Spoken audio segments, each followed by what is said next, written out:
Hello friends, welcome to Best Education Classes. In today's video, we are going to discuss question answers of CTET, MAHATET, English Pedagogy. So let's begin. First question, the first period of language development is, so as you can see I have given multiple choices over here and the correct answer has been written over here. So the correct answer is infancy and childhood. Previously we have seen, if you have not watched the previous videos, please go and watch the videos. We have seen that a child learns during his infancy and childhood most of the language, and mostly he learns his first language during that period. Language dash thought processes. So language जो है वो क्या करता है, has an influence on our process. Language से हमारी जो सोचने की शक्ति होती है, जो समझने की क्षमता होती है, उसका भी विकास साथ साथ में होता जाता है. Which theory believes that parents' reinforcement helps children to learn sound appropriately? That is behavioralistic.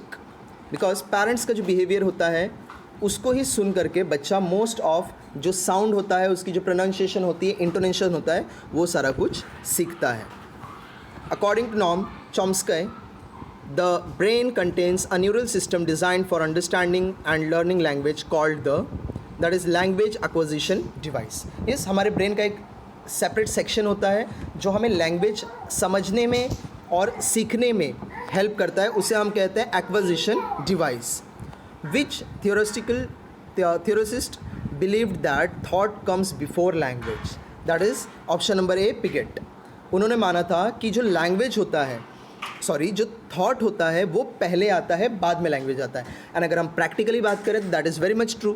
जब तक हमारे में थॉट नहीं होगा, जब तक हमारे में कुछ डिस्क्राइब करने के लिए, लोगों को कुछ बताने के लिए फीलिंग्स इमोशंस नहीं होंगे, तब तक हम लैंग्वेज का सपोर्ट नहीं ले सकते हैं. Question number 6, choose the appropriate sequence of language acquisition state. तो यहाँ पर हमें लैंग्वेज को एक्वायर करने के लिए बच्चा किस प्रोसेस से, किस तरीके से लैंग्वेज को एक्वायर करता है, उसका करेक्ट सीक्वेंस बताना है. तो करेक्ट आंसर है option number A, calling, babbling, the one word stage, telegraphic speech and two word speech. तो शुरू में बच्चा उस वर्ड को बोलने की कोशिश करता है. वो जो साउंड होता है वो बिल्कुल इनअप्रोप्रिएट सा होता है, समझ में नहीं आता है, उसे कॉलिंग कहते हैं. नेक्स्ट होता है बबलिंग, जिसमें बच्चा उस पर्टिकुलर वर्ड को बोल तो लेता है लेकिन काफ़ी टूटे फूटे तरीके से.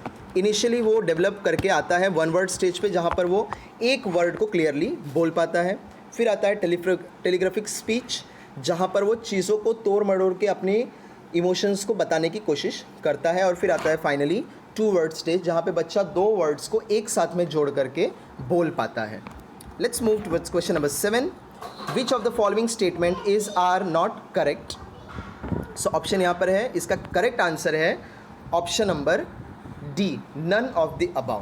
तो इसमें से कोई भी स्टेटमेंट करेक्ट नहीं है. यहाँ पर जो भी सीक्वेंस दिया है हमें आंसर यहाँ से देख के बताना है. तो यहाँ पर जो कुछ भी दिया है वो हमारे आंसर से एक्यूरेटली मैच नहीं करता है, तो simply none of the above कर देना है. Which of the following is a prerequisite to learning a language? तो लैंग्वेज सीखने के लिए सबसे फर्स्ट स्टेज क्या होता है, या सबसे फर्स्ट रिक्वायरमेंट क्या होता है? वो होता है मोटिवेशन. जब तक किसी को बोलने की चाह नहीं होगी, जब तक उसको उस लैंग्वेज को सीखने की चाह नहीं होगी, वो सीख नहीं सकता है, और उसके अंदर मोटिव होना भी उतना ही इम्पॉर्टेंट है. This charter authorize the governor general in council to spend a sum of not less than 1 lakh of rupees each year on the revival and improvement of literature for the introduction and promotion of knowledge of science of the western world among the British territories in India. This charter was, तो हमें बताना है कि किस charter में ऐसा law पास किया गया था कि 1 लाख रुपए से कम स्पेंड करना चाहिए प्रमोशन और language promotion on knowledge of science British territory में. तो उसका करेक्ट आंसर है चार्टर ऑफ 1813. बहुत इनिशियल स्टेज के टाइम पर था ये. In 1965, the Parliamentary Act declared that English would continue to be used as an, option number C इसका करेक्ट है, associate language of the Union. तो 1965 में इंडियन गवर्नमेंट ने, इंडियन पार्लियामेंट ने एक एक्ट निकाला जिसके तहत ये डिसाइड हुआ कि इंग्लिश जो है वो एसोसिएट लैंग्वेज रहेगा, ना तो किसी तरीके का ऑफिशियल लैंग्वेज, ना ही मदर टंग, वो सिर्फ एक एसोसिएट लैंग्वेज रहेगा। जहाँ कहीं पे भी लैंग्वेज बैरियर आएगा तो इंग्लिश को एज अ लैंग्वेज वहाँ पर सेलेक्ट करके अपनी कार्रवाई को आगे बढ़ाई जाएगी। Question number 11. Acquisition of language refers to the process of learning a native or dash language because the innate capacity of human brain. So, language का जो एक्विजिशन होता है वो रिफ़र करता है नेटिव लैंग्वेज को और सेकेंड लैंग्वेज को सीखने की इनैक्ट कैपेसिटी हमारे ब्रेन का। Learning is a language is all dash process, inclusive process. ये इंक्लूसिव प्रोसेस होता है जिसे हम जानबूझकर सीखते हैं।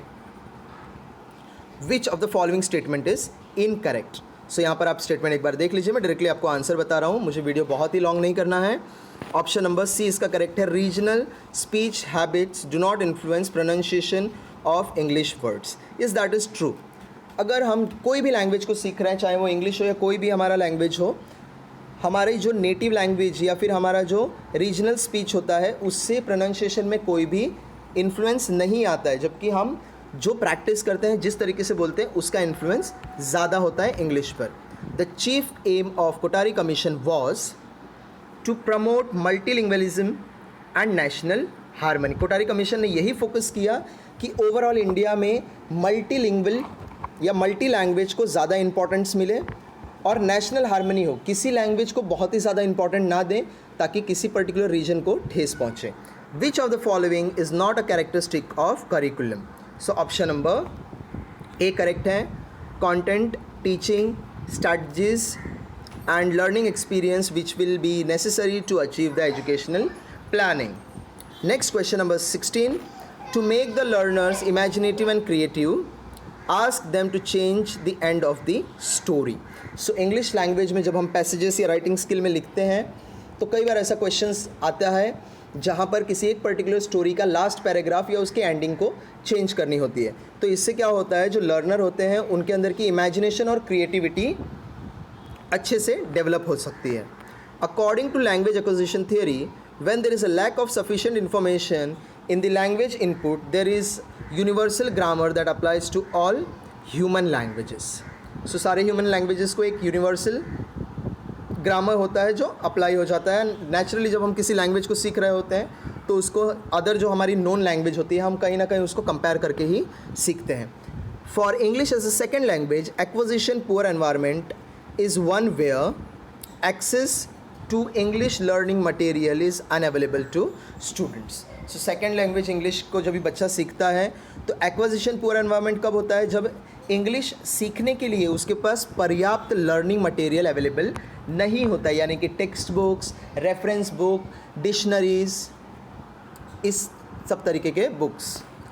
Second language acquisition is more effective when it is practised in situations familiar to students. तो स्टूडेंट जिस भी किसी कंडीशन से, जिस किसी भी सिचुएशन से फेमिलियर है, अगर उस पर्टिकुलर सिचुएशन में सेकेंड लैंग्वेज की प्रैक्टिस की जाए तो बच्चा काफ़ी तेज़ी से सीख सकता है।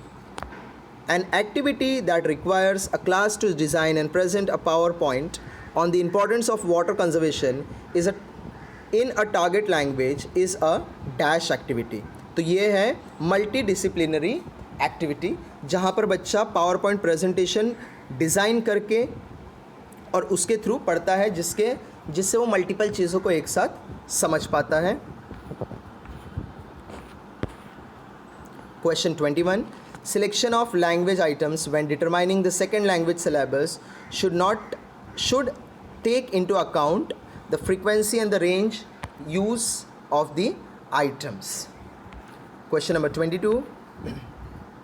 Motivation is an important factor in language learning. So previously हमने blank में ही देखा था, अपने questions में ही देखा था कि motivation बहुत ही ज़रूरी है language को learn करने के लिए।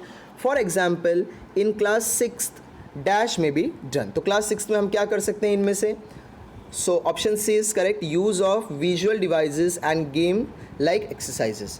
तो बच्चा उस स्टेज में चाइल्डहुड में ही होता है, उसे अगर हम गेम्स और अलग अलग तरीके के विजुअल डिवाइसेस के थ्रू, एक्सरसाइजेस और गेम्स के थ्रू अगर लैंग्वेज सिखाएं तो काफ़ी तेज़ी से सीख सकता है। When young learners seem to lose interest in a lesson teacher should. तो एज अ टीचर अगर हमारा कोई बच्चा है जो पर्टिकुलर चैप्टर में, पर्टिकुलर लेसन में इंटरेस्ट खो रहा है, तो हमें क्या करना चाहिए? तो before I tell you the answer already आपने यहाँ पर देख लिया होगा, हम इन सारी चीज़ों के बारे में बात करेंगे। Ask them to sleep for a while, that will be much more that will be much more useless thing to do. Because कई बार ऐसा होता है हम सोचते हैं कि बच्चे टायर्ड हैं तो हम उन्हें थोड़े टाइम हेड डाउन करने के लिए कह दें ताकि वो रिफ़्रेश हो जाए, बट इससे क्या होता है कि बच्चा और भी इनएक्टिव हो जाता है, उसके अंदर लेजीनेस आ जाता है। Allow them to go out and play. अगर ये हम करते हैं तो इससे फिर बच्चा जो सीखा हुआ है प्रीवियसली, इवन वो भी भूल जाएगा, बिकॉज उसका खेलने में ज़्यादा इंटरेस्ट आएगा और उसके मेमोरी में फिक्सेशन नहीं हो पाएगा। Ask them to sit quietly for some time. Again अगर हम ऐसा करेंगे तो बच्चे का ब्रेन जो है वो वापस इनएक्टिव हो जाएगा और उसका जो डिस्ट्रैक्शन है जितने भी लेवल पे था उससे ज़्यादा बढ़ जाएगा, क्योंकि बच्चे को और भी हमारे लेसन से हटकर सोचने का मौका मिल जाएगा। तो आंसर ए करेक्ट है। टेल अ स्टोरी और कंडक्ट एन इंटरेस्टिंग एक्टिविटी।